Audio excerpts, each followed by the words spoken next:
Buenos días para toda la audiencia. Mi nombre es Sergio Andrés Serrano Pinzón, yo soy residente de tercer año de Ortopedia y Traumatología de la UNAP.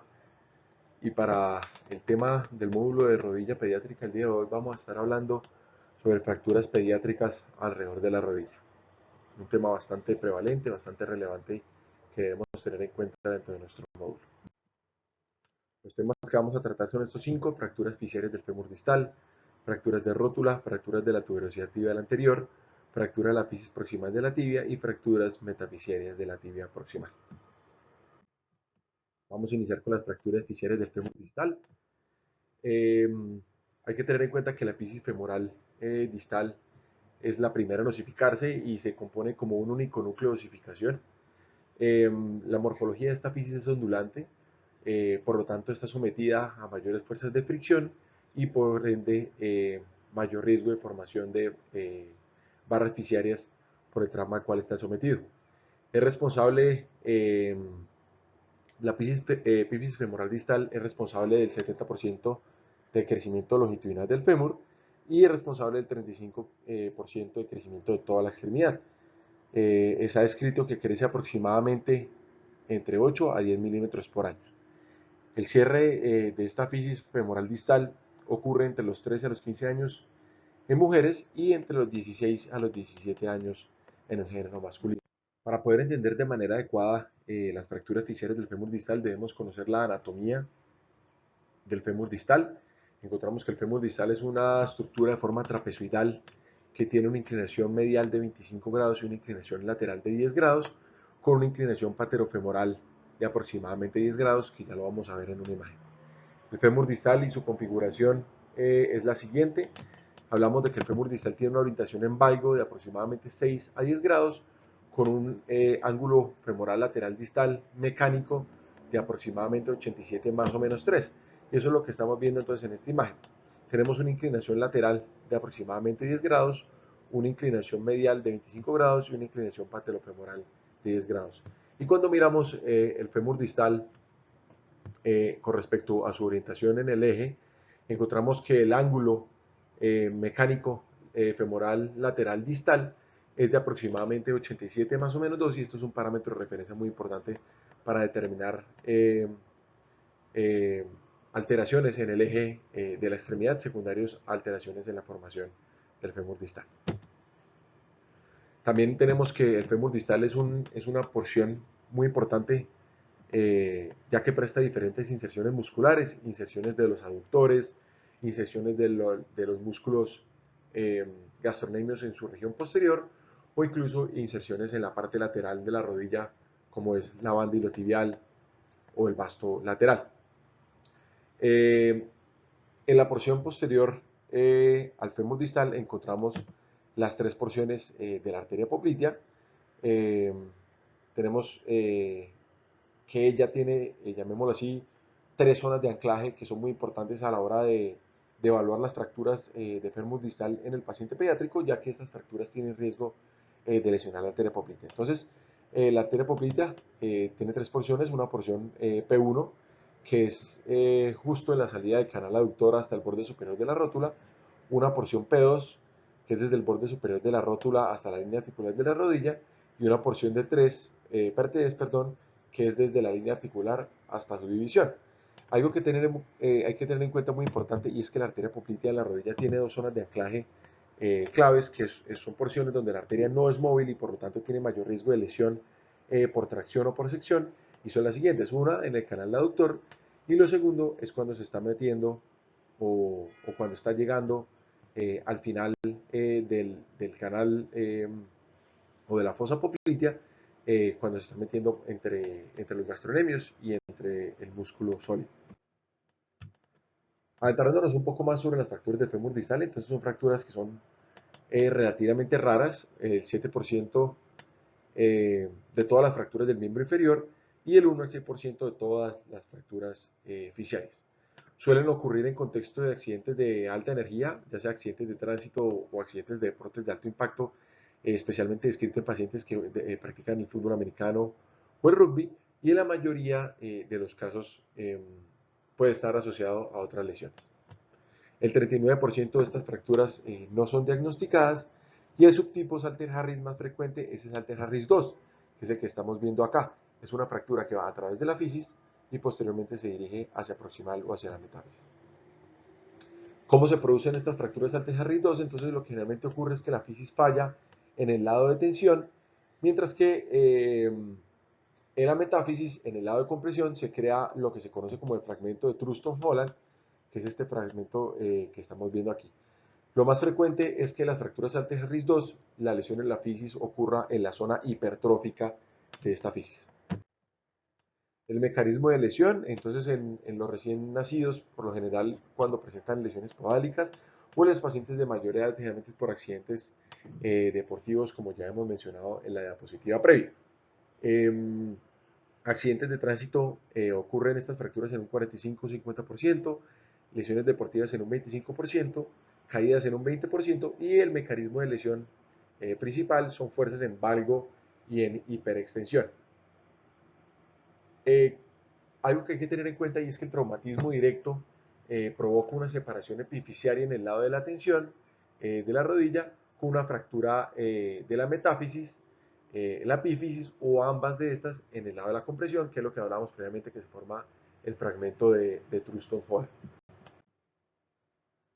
Entonces esto es lo que estamos viendo, entonces fracturas fisiares del fémur distal, ocurre sobre todo en el contexto de deportes de alto impacto como es el rugby, que también es practicado en la población pediátrica, y aquí estamos viendo el patrón de fractura más frecuente, que es una fractura Salter-Harris 2, una fractura fisiaria con la creación de un fragmento metafisiario también conocido como el fragmento de Truston-Holland. Este es otro subtipo de menor frecuencia, lo que estamos viendo es una fractura fisiaria completa y vemos como la fisis y la epífisis distal del fémur se van hacia anterior y hacia proximal, secundario a la inserción el cuádriceps que genera esas fuerzas deformantes. Muchas veces en estos casos también quedan fragmentos o segmentos de periostio anclados en la región posterior del fémur, secundario al anclaje de los gastrocnemios en la parte posterior de los cóndilos femorales.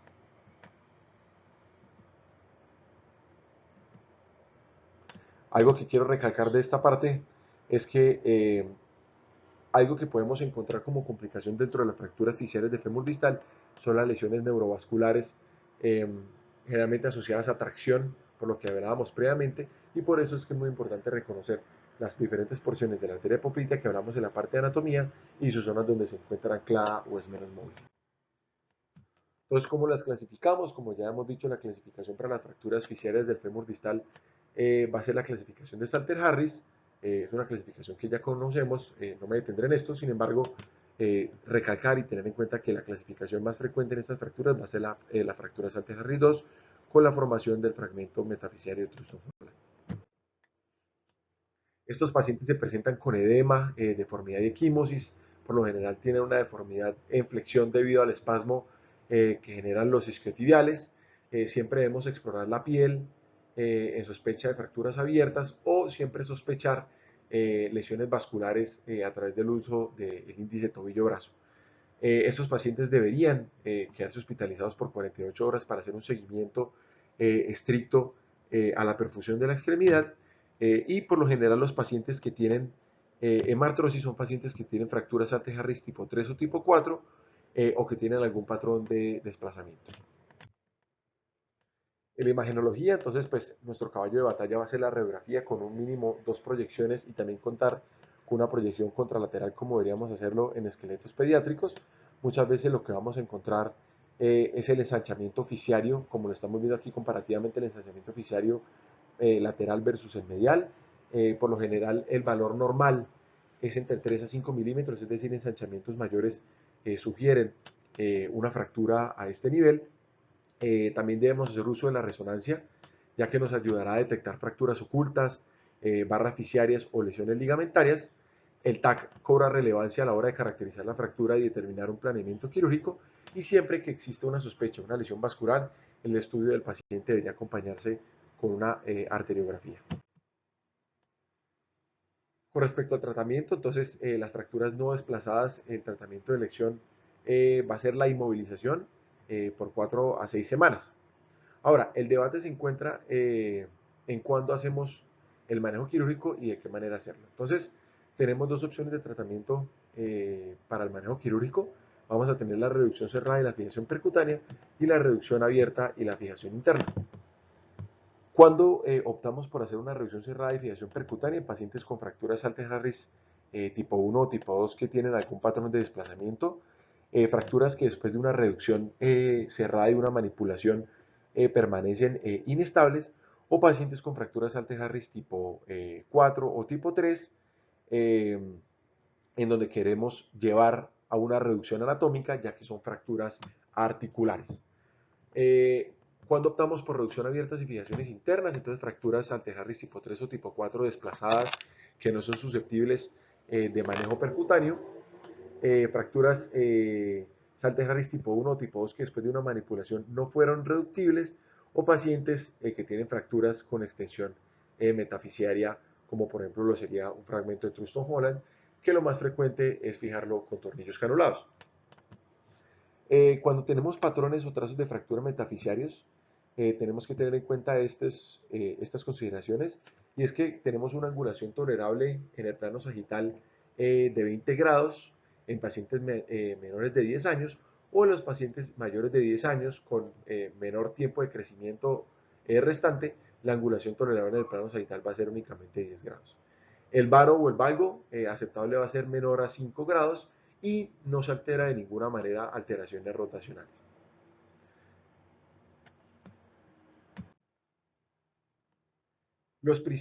Tenemos, cuando hagamos el manejo quirúrgico de las fracturas de fisis femoral distal, tenemos que tener en cuenta estos 4 principios. Lo primero es que siempre hacer una reducción bajo anestesia o sedación para poder garantizar una adecuada manipulación. Eh, el principio de manipulación de estas fracturas pues va a ser la tracción y la manipulación dependiendo del desplazamiento del trazo. Debemos buscar una reducción anatómica de la fractura, y siempre debemos tratar de evitar no fijar la fisis o no tocar tanto la fisis cuando vayamos a la fijación de estas fracturas. Entonces, ¿cómo hacemos la reducción cerrada de estas fracturas? Entonces, como habíamos hablado previamente, uno de los patrones más frecuentes es el desplazamiento anterior y proximal del fragmento gracias a la acción del cuádriceps, que es el que tiene más potencia. Esta maniobra de reducción consiste en un 90% de tracción y 10% de manipulación, es decir, una tracción constante y sostenida va a garantizar buenos resultados. Eh, entonces, lo que deberíamos hacer es lo que estamos viendo en la imagen. Un ayudante realiza tracción constante de la fractura, mientras que el otro también realiza tracción contralateral y realiza un desplazamiento hacia posterior del fragmento distal. Una vez hemos garantizado una adecuada reducción, deberíamos inmovilizar a estos pacientes con un yeso cerrado a 30 grados de flexión de la rodilla para mantener la reducción. Con respecto a la reducción abierta y la fijación interna, entonces como hemos hablado, la reservamos para fracturas irreductibles, extensión articular como en las tipo 3 o tipo 4, lesiones neurovasculares asociadas. Lo que vamos a hacer es utilizar por lo general un abordaje lateral, como lo estamos viendo en esta imagen, a través de la banda iliotibial. Después nos vamos a meter subvasto o debajo del vasto eh, lateral para poder tener acceso a la fractura.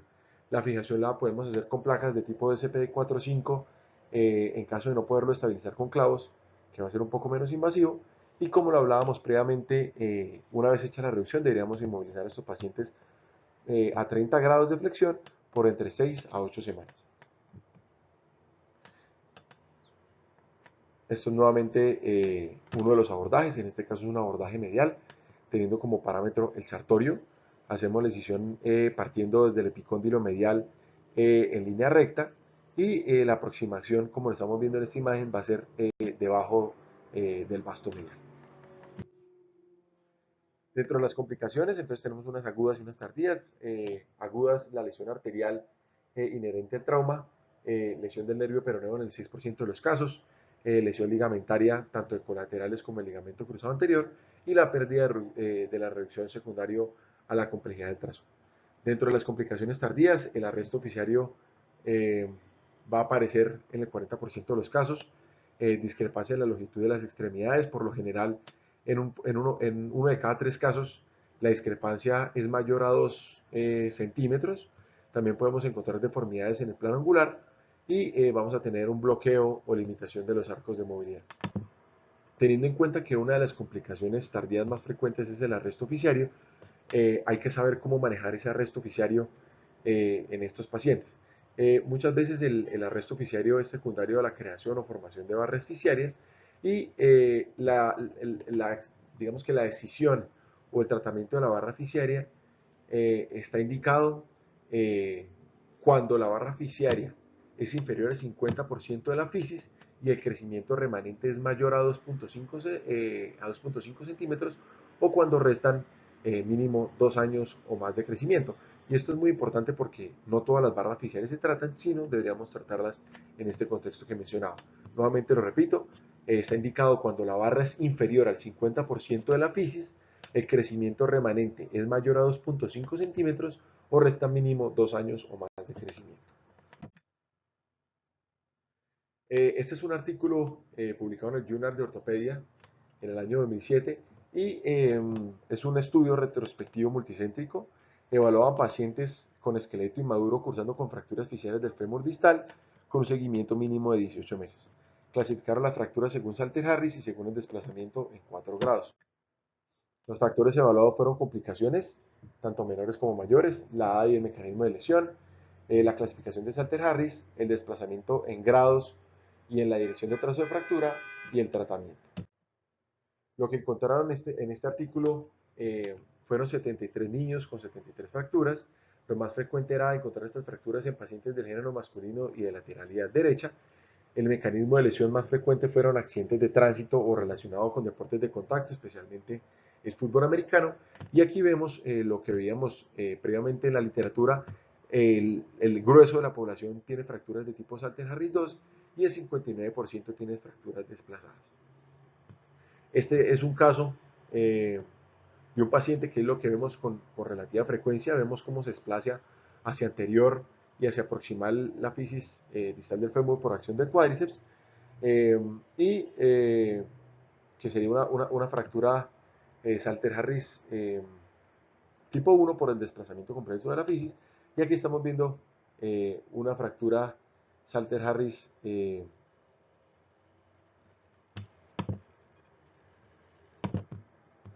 tipo 1 con el tratamiento que se seleccionó para este paciente. Nuevamente, viendo algunos otros reportes de este caso, entonces en el grupo de estos pacientes el 49.3% requirió manejo conservador que se reserva sobre todo para pacientes con fracturas no desplazadas y el 50% requirieron manejo quirúrgico. El 81% de las fracturas desplazadas recibieron un manejo quirúrgico y 2 de 30 de fracturas no desplazadas fueron de tipo quirúrgico, que son patrones que no se ven con tanta frecuencia. Aquí lo que estamos viendo es una fractura Salter-Harris tipo 2, aquí estamos viendo el fragmento de Truston-Holland y estamos viendo cómo hace la fijación con unos pines cruzados. Esta es otra manera de fijar las fracturas Salter-Harris tipo 2, donde el fragmento de Truston-Holland es de mayor tamaño, y esto es lo que nos recomienda la literatura. Pacientes con fracturas Salter-Harris tipo 2 con un fragmento de Truston-Holland de gran tamaño, deberíamos fijarlo con tornillos canulados.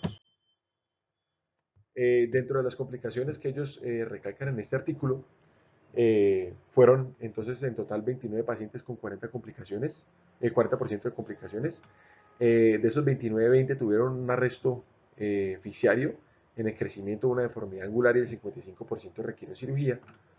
4 de esos 29 tuvieron una pérdida en la reducción, 3 tuvieron pérdida de los rangos de movilidad y tanto malunión como la lesión del nervio peroneo fueron únicamente en un paciente respectivamente.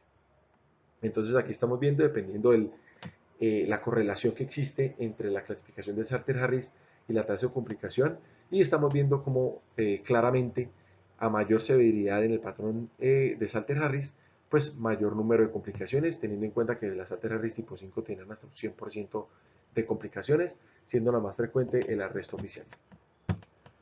Esta es otra tablita que también me pareció bastante interesante, la correlación que existe entre el grado de desplazamiento versus la incidencia de complicaciones, y estamos viendo que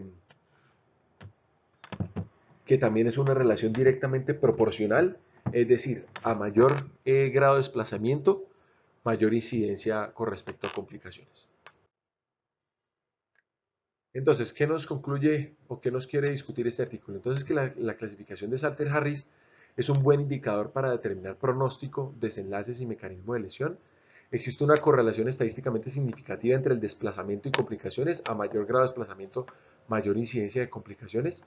La dirección del desplazamiento puede sugerir complicaciones específicas, es decir, un desplazamiento posterior puede sugerir lesiones vasculares, así como un desplazamiento lateral, lesiones del nervio peroneo.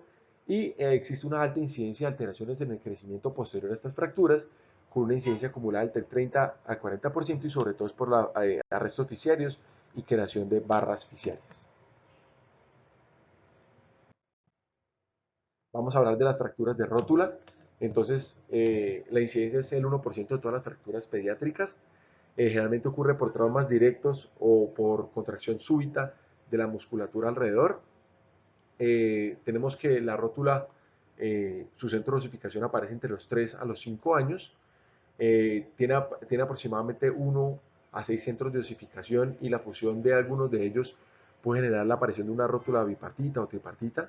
La rótula tiene 7 facetas articulares y la gran red vascular que tiene la rótula fue descrita por Scapinelli y Kroc, que es lo que estamos viendo en esta imagen. Ahora, con respecto a las fracturas de rótula, su pico de incidencia es alrededor de los 12 años. Los pacientes cursan con dolor localizado, limitación para la extensión contra gravedad y limitación para la flexión de la rodilla con la creación de un gap distal. El estudio de estos pacientes debería hacerse con una radiografía AP lateral o una proyección de Merchant. Y realmente lo que vamos a ver, o una de las características que podemos encontrar, es una patela alta por fracturas a nivel del polo distal de rótula. Esto lo tengo en negrilla porque me parece que es lo más relevante en este punto, y es que la gran mayoría de las fracturas de rótula de la población pediátrica se conocen como fracturas por avulsión o fracturas de tipo slip o manga, también llamado en inglés. Y por lo general encontramos es esto: fragmentos pequeños a nivel del polo distal de la rótula, como la forma más frecuente de fractura. Debemos diferenciar las fracturas de rótula con las rótulas bipartitas, que por lo general es un fragmento que no se logró unir durante el proceso de osificación y por lo general se encuentra en la región superolateral de la rótula. Entonces, las más frecuentes, fracturas por avulsión o fracturas tipo slip, por lo general ocurren por contracciones excéntricas explosivas del cuádriceps. Eh, ¿Y por qué ocurren en los niños y no en los adultos? Porque en los niños no existen esas fibras de Charpey, que son las encargadas de entrelazar el cartílago directamente con las fibras de colágeno. Por lo tanto, hace que esta zona sea inherentemente más débil y sea más susceptible a la lesión. Y esto es lo que estamos viendo acá. Entonces vemos una imagen de radiografía. Este es un paciente del servicio con una fractura tipo slip o tipo manga del polo distal de la rótula, y aquí es un esquema de lo que estamos encontrando en estos pacientes. Entonces, nuevamente, las fracturas tipo avulsión o tipo slip. ¿Cómo es el tratamiento? Entonces, el desplazamientos menores de 2 milímetros, alguna literatura sugiere manejo conservador. Sin embargo, esto es debatido. Algunos sugieren que todo este tipo de fracturas debería ser de manejo quirúrgico. El objetivo del manejo quirúrgico va a ser la reconstrucción del mecanismo extensor y restaurar la altura normal de la patela. Dependiendo de la edad, vamos a optar por un tipo de manejo. En menores de 10 años, lo más adecuado podría ser utilizar suturas no absorbibles o suturas ancladas, ya que la calidad del hueso en este grupo etario pues, no es tan sólido. Por lo tanto, utilizar tornillos o sistemas de banda de tensión podrían fallar. Y en pacientes mayores de 10 años, el sistema de banda de tensión es el tratamiento de elección. Ahora, como hemos hablado previamente, es debatido el tratamiento conservador. Sin embargo, lo que quiero que nos llevemos de esta diapositiva es que el gol estándar de manejo para este tipo de fracturas va a ser la reducción abierta y la fijación interna.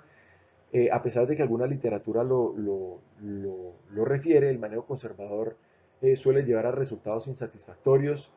Eh, Algunos muestran desplazamientos o generación de gap con el manejo conservador. Sin embargo, pues esto depende o es elección de cada cirujano. Otro tipo de fracturas son las fracturas transversas. Estas realmente ocurren por traumas directos y pues como también ocurre en otros grupos etarios, pues el tratamiento de elección en este punto va a ser los sistemas de banda de tensión, ya sea con pines y alambre o con tornillos carburadores y alambre o diferentes sistemas de cerclaje. Vamos a hablar ahora de las fracturas de la tuberosidad tibial. Encontramos que tienen una incidencia entre el 0.4 al 2.7%, es más frecuente en hombres que en mujeres. Por lo general ocurre en pacientes cercanos a la madurez esquelética entre los 13 y los 17 años. La tibia proximal tiene dos centros de osificación. Uno de ellos es la fisis proximal y el segundo centro de osificación va a ser el de la tuberosidad tibial anterior. El cierre normal de estos centros de osificación ocurre de posterior hacia anterior y de proximal hacia distal. Por lo tanto, las fracturas ocurren en este patrón, porque lo último en osificarse va a ser anterior y distal. Por eso es que el sitio más frecuente de estas fracturas va a ser aquí, a nivel de la tuberosidad tibial anterior. Hay algo que hay que tener en cuenta con estas fracturas y es que hay una relación estrecha entre la arteria recurrente tibial anterior y el patrón de lesión. Por lo tanto, hay que descartar siempre en estos pacientes no solamente la lesión vascular, sino el alto riesgo de síndrome compartimental que tienen secundario a la lesión de este vaso. El mecanismo de lesión por lo general ocurre en los pacientes que requieren deportes de pivote o que requieren saltos, más frecuentemente el básquet, y ocurre sobre todo por extensiones activas y contracciones súbitas y violentas de cuádriceps, pues cuando el paciente realiza el salto. Como ya les había mencionado, pues el sitio más frecuente va a ser a nivel distal y anterior en el centro de osificación secundario, que va a ser la tuberosidad tibial anterior. Existen diferentes clasificaciones para las fracturas de la tuberosidad tibial anterior en pacientes pediátricos. Una de ellas es la de Watson-Jones, con las diferentes modificaciones propuestas por Ryu y Debenham para la tipo 4, y las modificaciones de McCoy y Staniski para la tipo 5. Entonces, las tipo 1 son fracturas que se encuentran distales a la fisis proximal de la tibia. Las tipo 2 son fracturas que se encuentran a nivel de la fisis proximal de la tibia. Las tipo 3 se encuentran proximales, como lo estamos viendo acá este trazo, proximal a la fisis proximal de la tibia. Las tipo 4 son fracturas que se extienden hacia posterior en la fisis proximal de la tibia. Y la tipo 5 es una combinación entre la tipo 3 hacia proximal y la tipo 4 hacia posterior. Una vez se creó o se hizo la clasificación de Watson-Jones, posteriormente Ogden, que es la que más conocemos, la tomó y hizo como unas modificaciones y una subclasificación. Tenemos que la clasificación de Ogden no solamente da el patrón, sino da unos subtipos. Cuando son subtipos hablamos del desplazamiento, si tiene o no desplazamiento, y subtipo B, si existe o no combinación. Entonces, tenemos que las fracturas tipo 1A son fracturas que se encuentran distal a la unión de los centros de osificación de la tibia proximal y de la tuberosidad tibial anterior, y las tipo 1B pues son este mismo patrón de fractura pero con un patrón de desplazamiento. Las tipo 2A se producen en la unión entre el centro de osificación del extremo proximal de la tibia y de la tuberosidad, teniendo en cuenta que las fracturas tipo 2A son fracturas con un trazo simple, mientras que las fracturas tipo 2B tienen ya un patrón de desplazamiento y un patrón de combinación. Y las fracturas tipo 3A son fracturas no desplazadas, sin embargo el trazo se extiende proximal o se extiende por encima de la fisis proximal de la tibia, y las tipo 3B, que son las de peor pronóstico, son fracturas con desplazamiento y combinación. Entonces, cuando vamos a hacer la evaluación de estos pacientes, por lo general ellos refieren dolor agudo y repentino asociado a un gran edema, tienen limitación para el apoyo y para la extensión de la rodilla por pérdida del mecanismo extensor. El 12% de los casos tienen extensión articular, por lo tanto podrían haber bloqueos articulares. Y siempre, como les mencionaba previamente, debemos descartar el síndrome compartimental, que ocurre entre el 5 al 20% de los casos por lesión de la arteria tibial recurrente. Cuando vamos a hacer la evaluación radiográfica de estos pacientes, debemos tener la radiografía API lateral e incluso las oblicuas nos sirven para evaluar la extensión articular, y siempre evaluar la altura patelar, ya sea con un índice de Catton de Champs o en pacientes pediátricos con el índice de Cochino-Sugimoto. El TAC va a ser de utilidad para caracterizar la fractura y hacer un planeamiento quirúrgico. El tratamiento, entonces, para los pacientes con fracturas tipo Ogden 1A, es decir, fracturas debajo de la fisis proximal sin desplazamiento, el tratamiento va a ser con inmovilización con rodilla en extensión, manteniendo la férula en extensión por 4 a 6 semanas. Para los pacientes que requiere tratamiento quirúrgico, es decir, los pacientes con Ogden tipo 1B, 2 y de ahí para adelante, pacientes con fracturas desplazadas, persistencia de gap después de una reducción cerrada que sugiera tejido interpuesto, deberíamos considerar llevarlos a manejo quirúrgico. El tratamiento de estos pacientes deberá ser una descompresión del hematoma para disminuir el riesgo de síndromes compartimentales, la reducción anatómica ya que son fracturas interarticulares y la fijación interna. El material o el instrumental de dirección van a ser los tornillos canulados de rosca parcial, tornillos de 4 milímetros y uso de arandela para aumentar el área de contacto y evitar digamos que el hundimiento a nivel del hueso. Estos pacientes también requieren inmovilización con férula de 4 a 6 semanas y tratar de evitar el apoyo para evitar el nuevo desplazamiento o la alteración del trazo de fractura. En las fracturas tipo 3, que son fracturas que se extienden proximales a la fisis, es decir, fracturas intraarticulares, se sugiere la realización de artrotomías para poder evaluar el cartílago y los meniscos. Dentro de las complicaciones, entonces tenemos el genu recurvatum, el 7.5% de los casos que por lo general ocurre por una alteración en el slope tibial por el trazo de fractura, síndromes compartimentales, como hemos visto por lesión de la arteria tibial recurrente en el 5 al 20% de los casos, rigidez, bursitis secundario a la colocación del material de osteosíntesis en el 16% de los casos y hasta el 7% de los pacientes requieren extracción del material. Y la refractura ocurre en el 6% de los pacientes, especialmente los pacientes con fracturas tipo Watson-Jones de 3 a 5. En esta charla vamos a dejar hasta acá y continuaremos con una segunda charla.